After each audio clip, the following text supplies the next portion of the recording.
Catching a good short entry is hard. If you think that shorting a stock is just like going long on a stock, but the opposite, you're in for a rude awakening. Even if you were to invert a chart, it won't make things any easier since the characteristics of a short trade are much different, simply because the thought process of a seller is different than that of a buyer. Even when the market is in an uptrend, big drops can seemingly come out of nowhere and completely catch you off guard.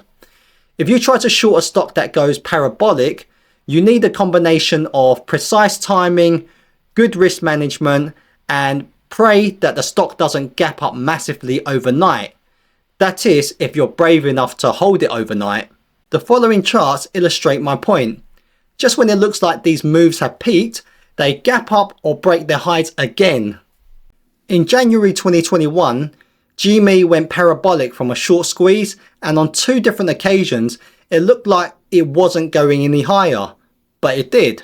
Towards the end of May 2021, AMC also experiences a short squeeze and shoots up around 500%. On the 28th, it looked like it would reverse, but just 2 days later, it had a massive gap up. In January 2024, SMCI went from around $310 per share to over $1,000 per share in a matter of weeks. There was gap up after gap up, and if you try to short at any point of this rally, chances are you would have been stopped out over and over again. In fact, if you're trying to short parabolic stocks, it's probably safer to day trade these rather than swing them, but you will likely miss out on a bigger drop.